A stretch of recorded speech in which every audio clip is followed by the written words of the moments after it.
fear when we act in that manner. So every time that we are kind, compassionate, loving, and peaceful, we add to the collective harmony and peace of the world. In every spiritual tradition, it is believed that peace must exist in one's heart before it can exist in the outer world. Palagye, the ancient Indian sage, once said, when a person is established in nonviolence, those in his vicinity cease to feel hostility. I truly believe that because we are all energy beings and we're transferring our energy all of the time. Now, this is how this whole idea of nonviolence is how Gandhi lived his life. He opposed injustice, hatred, violence, etc. with one thing. And I would say Dr. Martin Luther King also. One thing, and that was love. The energy of love. It is an energy force. He found, if you will, the noble love of Jesus, or the noble love of Buddha. It is told that Gandhi one day went into the village where he was there was a tremendous agitator, and this man just attacked Gandhi and got him by his throat and wouldn't let go. And nonviolence, he did not react, but he went into a state of that pure energy of love. And after a while, that man just broke down crying, because the power of that pure energy of love, which is within all of us, if it's not covered up, it's still there, can do. It can do that. I just know that. So, the people all around Gandhi thought it was a miracle, but for Gandhi, it was a natural occurrence that he had seen the miracles of love. And it proved, for the 100th time in his life, the depths of the world of compassionate beauty, of the compassionate Buddha. Hatred does not cease by hatred at any time. Hatred ceases by love. This is an unalterable law. And you might say, well, Gandhi, he was a saint. He was really courageous, loving, compassionate. That's not me. I'm not a saint like that.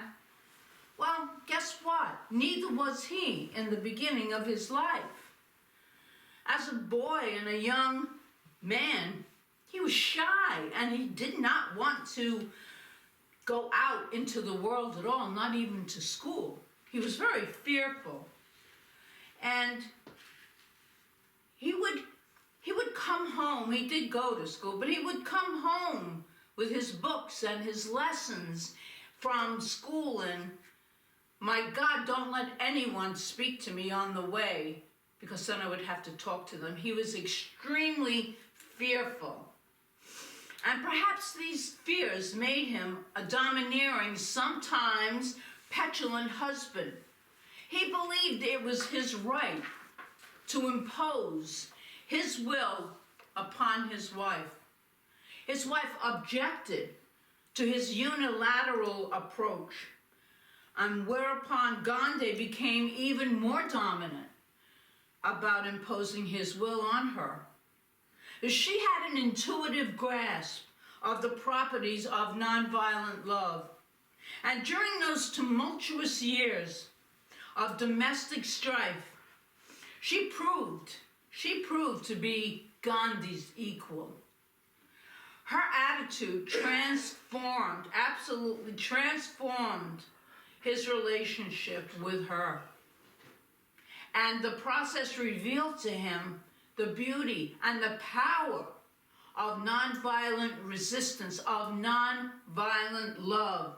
And he wrote these words: I learned the lesson of nonviolence from my wife when I tried to bend her to my will. Her determined resistance to my will, on the other hand, did not work. And her quiet submissiveness to the suffering of my stupidity, on the other, did. It ultimately made me ashamed of myself, and it cured me of my stupidity. In the end, she became my teacher. This is Gandhi's wife, became my teacher in nonviolence. So Gandhi wasn't always Mr. Love. He was just like any of us, but he did the work on himself. He cleared that consciousness of bitterness and fear and hatred out of his consciousness. And he was able to come from that place of pure energy, of pure love that is within him and within us.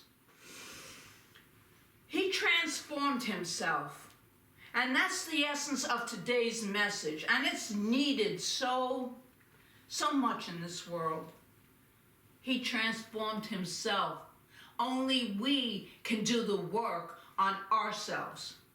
And that's where we want to project that love, that peace, that harmony into our world, into our atmosphere, into wherever we are. I have to be transformed before the world can be transformed. Don't leave it to someone out there to try to do it. It will always be our responsibility. But how do we do that, you might ask? Well, Apostle Paul told us very clearly, very exactly, be ye transformed by the renewal of your own mind. And then he told us how. Put on the mind that was in Jesus the Christ. And if you have a problem with the word Christ, then you could just as easily say, put on the mind that was Buddha, or put on the enlightened mind, where we are conscious, we are aware of our every thought, our every action, our every word. Because that is the essence of that God within you, that divine energy that we all are. So if you put on that God mind that is within you, and you place that on everything that you see and do, then you will, and the world will be transformed. Gandhi told us, you must be the change that you wish to see in the world. Famous quote. He meant it. It's not just a bunch of words, and it's not so easy to do when we're in the middle of this whole chaotic mess that is going on right now in our country. In fact, this is the best time to do even deeper work on our consciousness. That's where we do the work, our consciousness. Ernest Holmes, the founder of Science of Mind, religious science, once wrote this: let us realize if the world is healed of war and brought into peace, it won't have been because the guns were bigger and better or more of them. We need them until it does heal itself. But then will come to pass only peace, because somewhere along the line, the balance of the scales of eternal truth shall fall on the side of peace. Let us, he said, let us, you and me, pray. Affirmative prayer for peace.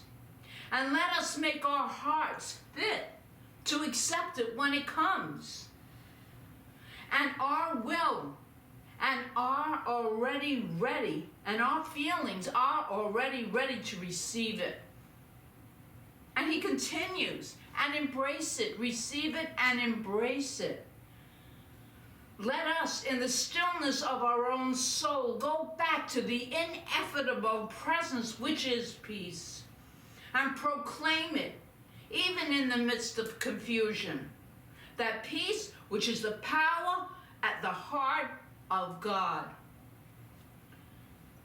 It's been written so many times, and it's up to us to keep reminding ourselves that we can be peace in the middle of any kind of confusion or chaos that's going on. We can be peace. We see all the protesters. They're practicing nonviolence. They're not attacking anyone.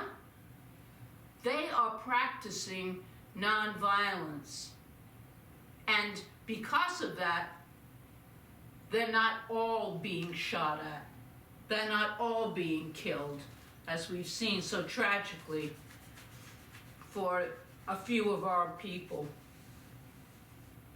But we still, even in the midst of that, we practice it. We be it.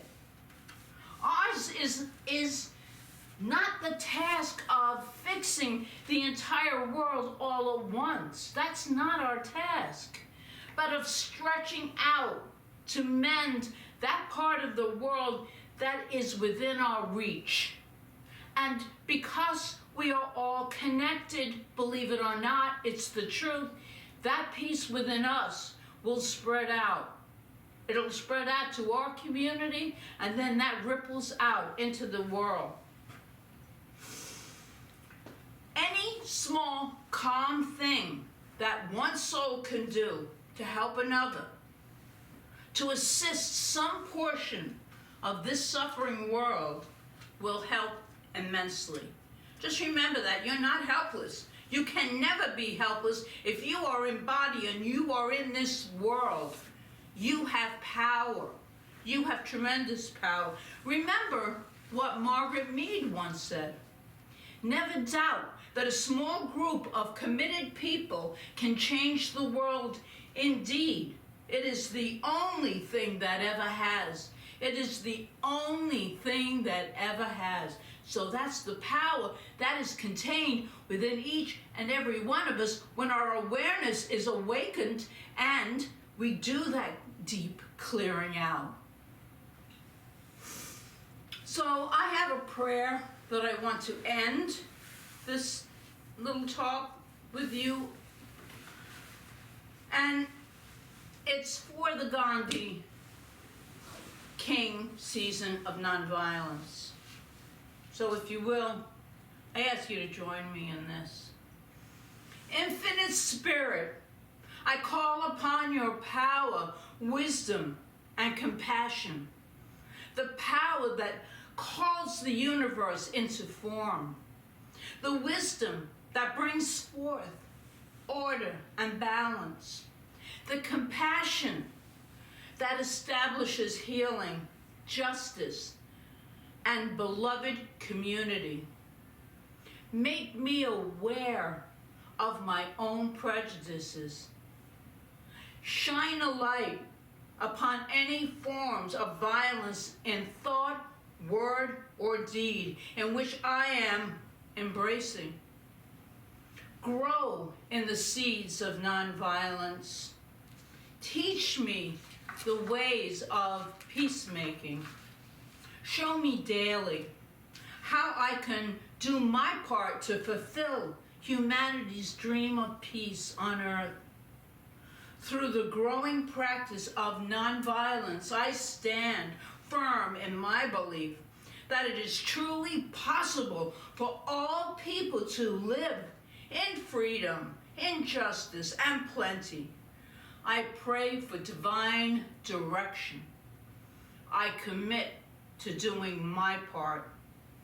I know the future of our planet and all people depend upon this great mission. I accept this and I know this. So you are not here randomly, my friends. You are here for a very important purpose. And I ask you to follow the nonviolence that is occurring and the celebration of it and the practice of it. We will have on our website the 30 days of nonviolent statements to say every day to work upon ourselves. I ask you to join me. I ask you to join in Joyful Gathering Spiritual Center's mission to be a healing presence on our planet.